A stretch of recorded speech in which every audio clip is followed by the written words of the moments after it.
আমাদের নেতৃত্বকে এতটা মেরুদণ্ড সোজা করে দাঁড়াতে হবে, আমার ভূখণ্ডে তুমি চোখ রাঙাবা, আমি তোমাকে ছেড়ে দেব না। সুতরাং বর্তমান সরকার এই পলিসি অব্যাহত রাখছেন, এটা আমরা সমর্থন করি। আপনি শির দ্বারা উঁচু করে থাকেন এভাবে, আমরা আপনার পেছনে আছি, সেটা নিয়ে আপনার ভাবার কিছু নেই। কিন্তু একই সাথে আমাদের দুঃখের সাথে বলতে হচ্ছে যে জুলাই জাদুঘরে কি জন্য ইন্ডিয়ান আধিপত্যবাদ বিরোধী যে সমস্ত সেকশন গুলো ছিল কেন তুলে দিলেন, ফেলানির প্রদর্শনী যেখানে ছিল কেন সরিয়ে ফেললেন, কেন কাঁটাতারের বেড়া সংক্রান্ত যে একটা সেকশন ছিল সেটাকে কেন সরিয়ে ফেললেন, কেন মোদী বিরোধী আন্দোলনের ব্যাপারে যে সেকশনটা ছিল সেটা সরিয়ে ফেললেন। এটা কিন্তু আমাদের আবেগের সাথে জড়িত।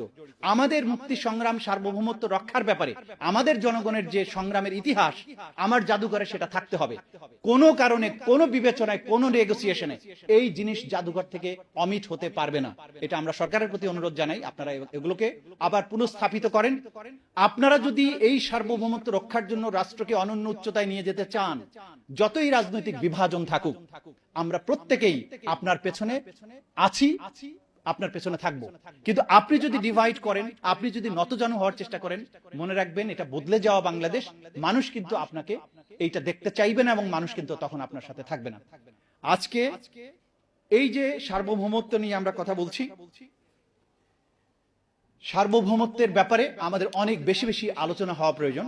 কারণ এই রাষ্ট্র, ক্ষুদ্র রাষ্ট্র যে সার্বভৌমত্ব কিভাবে রক্ষা করতে পারে, তার যে গোপন কৌশলগুলো আছে সেগুলো নিয়ে আমাদের আলোচনা হওয়া উচিত। বেশি বেশি আমাদের জনগণের মধ্যে সেই অ্যাওয়ারনেস ডেভেলপ করা উচিত যে আমরাও পারি। আমাদেরকে তুমি তুচ্ছ করবে, আমাদেরকে তুমি যখন তখন উড়িয়ে দেবার ভয় দেখাবে, এইরকম রাষ্ট্র এবং জাতি যে আমরা না, এই আত্মবিশ্বাস আমার জাতির জনগণের প্রত্যেকটি যুবক, তরুণ, শিশু, কিশোরের মধ্যে এই আবেগ এবং এই উপলব্ধি সৃষ্টি করতে পারাটা সার্বভৌমত্ব রক্ষার জন্য অসম্ভব প্রয়োজনীয়। জুলাই বিপ্লব সেই অসামান্য সুযোগ আমাদেরকে তৈরি করে দিয়েছে। আমরা যে পারি, ইন্ডিয়ান আর্মির ভয় দেখানো হয়েছে, এই ভয়ে সেই ভয়, এইভাবে গুলি করবে, ওইভাবে আক্রমণ করবে, কিচ্ছু তো লাভ হয়নি। আবু সাইদ এইভাবে দুহাত বাড়িয়ে বুলেটটাকে বুকে নিয়েছে, বিজয় অর্জন আমরা করেছি। জুজুর ভয় দেখিয়ে এই জাতিসত্তা, এই যে অসম্ভব স্পিরিটেড একটা জেনারেশন, তাদেরকে কখনো দমন করে রাখা যায় না। আমরা নতুন সূর্যোদয় দেখেছি, এবার এইটাকে মধ্য গগনে নিয়ে যাওয়ার জন্য যা যা করার আমরা এক এক করে করবো ইনশাল্লাহ। সেই যাত্রাপথে সবাই আসুন। হরমুজ প্রণালীকে ওপেন করতে পারছে না। ইরান বলছে আমার উপরে যদি হামলা করো, আমার সার্বভৌমত্ব কেড়ে নেওয়ার চেষ্টা করো, আমি এই গলাটা কেটে দেবো।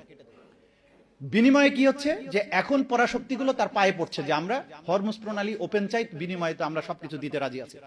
এই যে আপনার সুবিধা, ভৌগোলিক একটা সুবিধা, বাংলাদেশের এই দুটো ভৌগোলিক সুবিধা আছে অন্তত। একটা হচ্ছে আমাদের বঙ্গোপসাগর, আরেকটা হচ্ছে আমাদের চিকেন স্ন্যাক উত্তরবঙ্গের সাথে। এই দুটো জিনিসকে প্রপারলি ইউটিলাইজ করতে পারলে, বৃহৎ যে শক্তির ব্যাপার, আমাদেরকে যারা ভারতীয় জুজুর ভয় দেখায়, বৃহৎ রাষ্ট্র যখন তখন দখল করে নিবে, আমরা তো ওপেন বলি যে সাহস থাকলে আসো না, আসো, বাংলাদেশকে দখল করা কত সহজ আমরা বুঝিয়ে দেব। আমাদের চিকেন স্নেকে আমাদের সামরিক সক্ষমতা বৃদ্ধি করতে হবে। এটা অন্য রাষ্ট্রকে আক্রমণ করার জন্য নয়, আমার নিরাপত্তা নিশ্চিত করার জন্য। আমাদের কখনোই আক্রমণ করার প্রয়োজন নেই, কিন্তু এটা মাথায় রাখতে হবে, আমাকে আক্রমণ করলে আমি তোমাকে দুই টুকরা করে ফেলবো। এই যে নেগোশিয়েট করার বা আপনার দরদাম করার মতো ক্যাপাসিটি অর্জন করা, এইটা আপনার সার্বভৌমত্বকে রক্ষা করবে। সুতরাং আমাদের চিকেন স্ন্যাক, আমাদের পদ্মা ব্যারেজ, আমাদের বঙ্গোপসাগর, আমাদের বন্দর, এগুলোর উপরে আমার সক্ষমতা, আমাদের দখল, আমাদের ইন্ডাস্ট্রিগুলো বিল্ড আপ করতে হবে। এবং সেজন্য এমন একজন জাতীয় নেতা লাগবে যিনি ছোটখাটো রাজনৈতিক বিরোধের কারণে রাজনৈতিক দলগুলোর মধ্যে বিভাজন করবেন না। দেখুন, ইরানকে তারা ডিভাইড করতে চেয়েছে জাতিগতভাবে। ইরানের মধ্যে রেজা শাহ পাহলভির অনুসারীদের দিয়ে বিক্ষোভ করানোর চেষ্টা করেছে। কিন্তু যত বেশি বম্বিং হয়েছে তেহরানে, যত বেশি বম্বিং হয়েছে ইরান জুড়ে, ইরান তার লিডারশিপের আন্ডারে তত বেশি ইউনাইটেড হয়েছে। আজকে ইরানের প্রত্যেকটা মানুষ যুদ্ধ করার জন্য, জীবন দেওয়ার জন্য প্রস্তুত।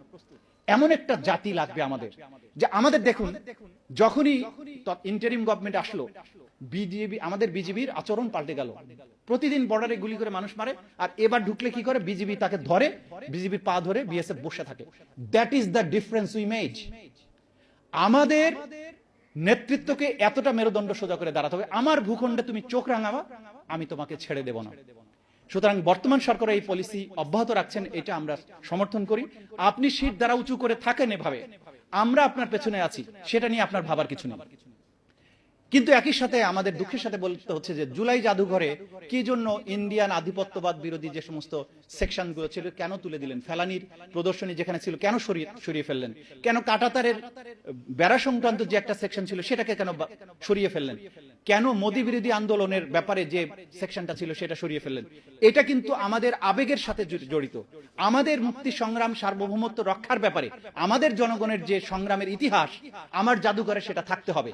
কোনো কারণে, কোনো বিবেচনায়, কোনো নেগোসিয়েশনে এই জিনিস জাদুঘর থেকে অমিট হতে পারবে না। এটা আমরা সরকারের প্রতি অনুরোধ জানাই, আপনারা এগুলোকে আবার পুনঃস্থাপিত করেন। আপনারা যদি এই সার্বভৌমত্ব রক্ষার জন্য রাষ্ট্রকে অনন্য উচ্চতায় নিয়ে যেতে চান, যতই রাজনৈতিক বিভাজন থাকুক, আমরা প্রত্যেকেই আপনার পেছনে আছি, আপনার পেছনে থাকবো। কিন্তু আপনি যদি ডিভাইড করেন, আপনি যদি নতজানু হওয়ার চেষ্টা করেন, মনে রাখবেন এটা বদলে যাওয়া বাংলাদেশ।